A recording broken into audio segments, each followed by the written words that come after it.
और उसकी हंसी अभी भी गूंजती है। लेकिन असली डर तो अब शुरू हुआ था।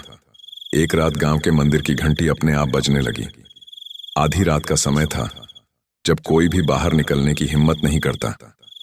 फिर भी गांव का एक जवान लड़का अर्जुन हिम्मत जुटाकर मंदिर की तरफ बढ़ा।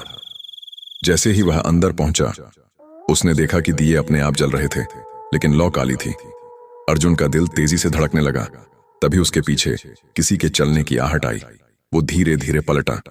वही औरत, लाल आंखें, सूखी मुस्कान और चेहरे पर वही अजीब सी शांति। उसने अर्जुन की तरफ देखा और पहली बार बोली, अब तुम्हारी बारी है सच जानने की। अर्जुन कुछ समझ पाता, उससे पहले ही उसके हाथ में एक पुराना कागज आ गिरा। कांपते हाथों से उसने उसे खोला। उसमें अंग्रेजों के समय की एक सूची थी, उन लोगों की जिन्होंने उस निर्दोष औरत के खिलाफ झूठी गवाही दी थी। अर्जुन की आंखें फैल गईं। उस सूची में उसके अपने दादा का नाम था। उसका गला सूख गया। अब उसे समझ आया कि यह बदला क्यों खत्म नहीं हो रहा था। यह सिर्फ एक आत्मा नहीं थी, यह न्याय था जो अधूरा रह गया था। अगली सुबह गांव में खबर फैली, अर्जुन गायब है। लोगों ने उसे हर जगह ढूंढा, लेकिन उसका कोई पता नहीं चला। सिर्फ मंदिर के अंदर वो कागज पड़ा मिला और उस पर एक नया नाम जुड़ चुका था। अर्जुन अब गांव में हर किसी को डर सताने लगा, क्योंकि किसी न किसी के पुरखों का नाम उस सूची में था। और हर अमावस्या पर एक एक करके लोग गायब होने लगे। अब वो औरत सिर्फ बदला नहीं ले रही थी, वो इतिहास को जगा रही थी।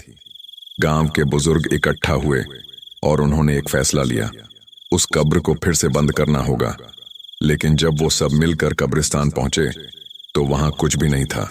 न कब्र, न फाटक, न कोई निशान। जैसे वो जगह कभी थी ही नहीं। सिर्फ हवा में गूंजती हुई एक हंसी और जमीन पर उभरा हुआ एक वाक्य, सच को मिटाने की कोशिश मत करो, वरना वो तुम्हें मिटा देगा। उस दिन के बाद गांव के लोग समझ गए, ये कहानी खत्म नहीं होगी, क्योंकि ये सिर्फ एक आत्मा की नहीं, हर उस अन्याय की कहानी है जिसे कभी दफन कर दिया गया था। और जब भी कोई सच दबाया जाएगा, वो हंसी फिर लौटेगी। और इस बार शायद तुम्हारे गांव में, अगर चाहो तो मैं, और इस बार शायद तुम्हारे गांव में। लेकिन कहानी यहीं खत्म नहीं हुई। अर्जुन के गायब होने के बाद गांव में डर अब दहशत में बदल चुका था।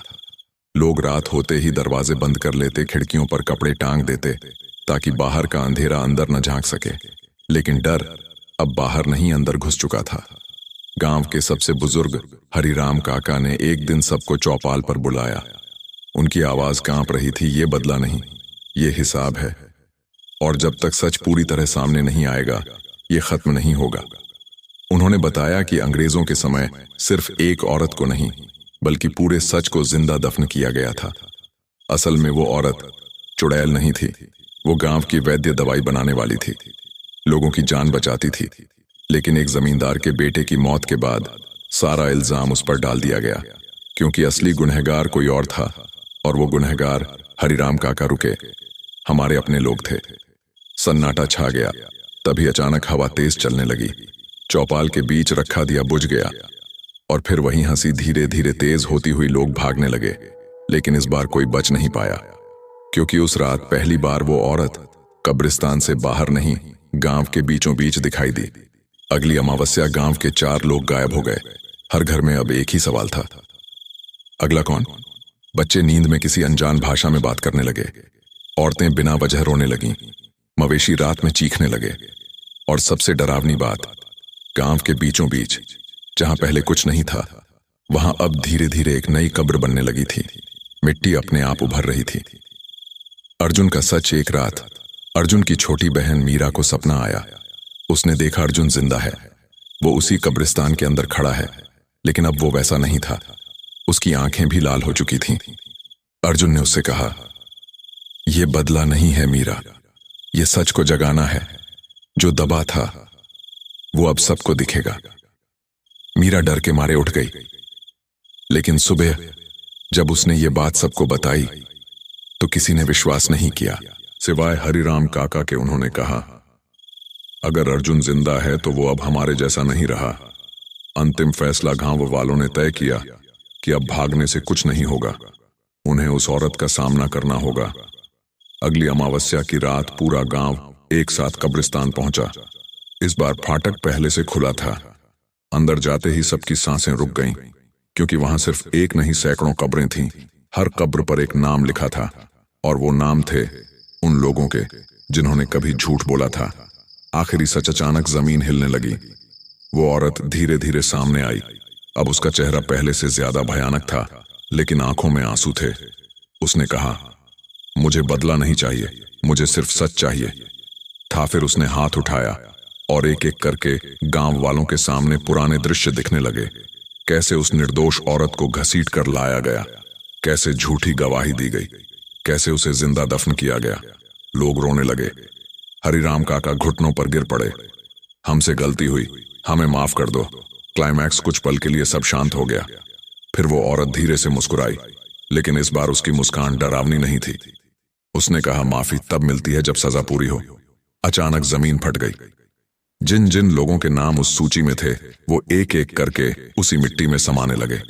चीखें गूंजने लगीं, और फिर सन्नाटा, अंत या शुरुआत। सुबह जब सूरज निकला, गांव आधा खाली था। कब्रिस्तान फिर गायब हो चुका था, लेकिन गांव के बीचों बीच एक पत्थर खड़ा था, जिस पर लिखा था, सच को दफन मत करो। मीरा अकेली खड़ी थी। उसने पीछे मुड़कर देखा। एक पल के लिए उसे अर्जुन दिखा। वो मुस्कुरा रहा था और फिर धीरे धीरे हवा में गायब हो गया। आखिरी लाइन आज भी उस गांव में लोग कहते हैं, अगर कहीं भी किसी निर्दोष के साथ अन्याय होता है, तो अमावस्या की रात वही हंसी फिर सुनाई देती है। क्योंकि कुछ कहानियां खत्म नहीं होती, वो सिर्फ इंतजार करती हैं अगली सच्चाई के जागने का। मीरा अब गांव में अकेली रह गई थी, लेकिन असली बात ये थी, वो अकेली नहीं थी। हर रात उसे महसूस होता, कोई उसके पीछे खड़ा है। सांसों की ठंडी हवा, कानों के पास धीमी फुसफुसाहट। सच अभी पूरा नहीं हुआ।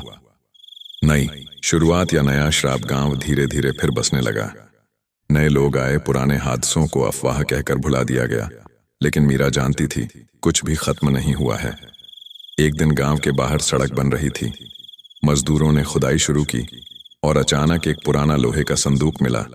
जैसे ही उसे खोला गया, अंदर से बदबूदार हवा का झोंका निकला और साथ ही एक बच्चे के रोने की आवाज। अजन्मे का श्राप। मीरा दौड़कर वहां पहुंची। उसने जैसे ही संदूक के अंदर झांका, उसका चेहरा सफेद पड़ गया। अंदर एक छोटा सा कंकाल था और उसके गले में वही लॉकेट जो उस औरत के पास था। मीरा के हाथ कांपने लगे। ये उसका बच्चा है। अचानक हवा तेज हो गई और पहली बार उस औरत की आवाज गूंजी, मुझे नहीं, उसे न्याय चाहिए। डर का नया रूप। उस दिन के बाद गांव में अजीब घटनाएं शुरू हो गईं। बच्चों की हंसी अचानक रोने में बदल जाती। रात में छोटे छोटे पैरों के निशान दिखाई देते। झूलों पर कोई अदृश्य बच्चा झूलता रहता। अब सिर्फ औरत नहीं, उसका बच्चा भी लौट चुका था। अर्जुन की वापसी।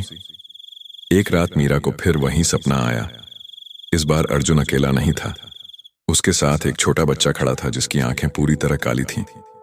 अर्जुन बोला, मीरा, अब ये रुकेगा नहीं जब तक उसे वो नहीं मिलता जो उसे छीन लिया गया था। जन्म, खौफनाक सच्चाई। हरिराम काका की पुरानी डायरी में एक राज छुपा था। उसमें लिखा था, उस औरत को जिंदा दफनाने से पहले उसका बच्चा जन्म लेने ही वाला था, लेकिन गांव वालों ने उसे बचाने की कोशिश भी नहीं की। मीरा की आंखों से आंसू बहने लगे। तो अब ये बच्चा, काका बोले, अब वो जन्म लेना चाहता है, लेकिन इंसान बनकर नहीं। क्लाइमैक्स। जन्म की रात। अगली अमावस्या आसमान लाल हो गया। गांव के बीच वही नई कब्र फटने लगी। मीरा को अचानक लगा कोई उसे अंदर खींच रहा है। वो चीखी, लेकिन कोई बचाने नहीं आया। जमीन के अंदर वो उस औरत के सामने खड़ी थी।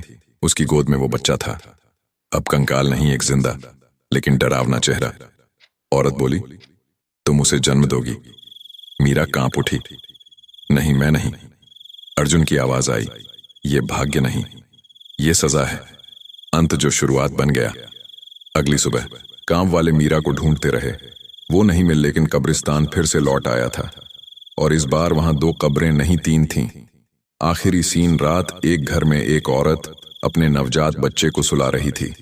अचानक बच्चा हंसने लगा।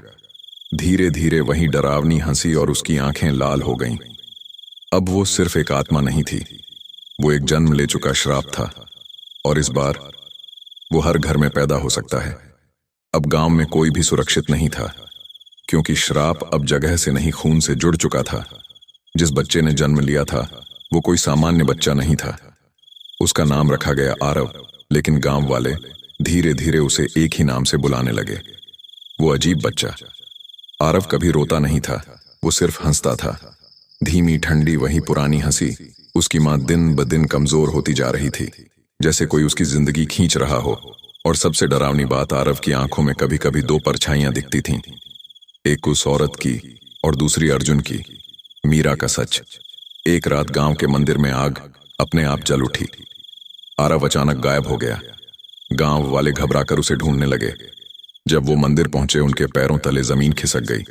मंदिर के अंदर मीरा खड़ी थी, लेकिन अब वो वैसी नहीं थी। उसकी आंखें पूरी काली हो चुकी थीं और चेहरे पर वही शांत मुस्कान।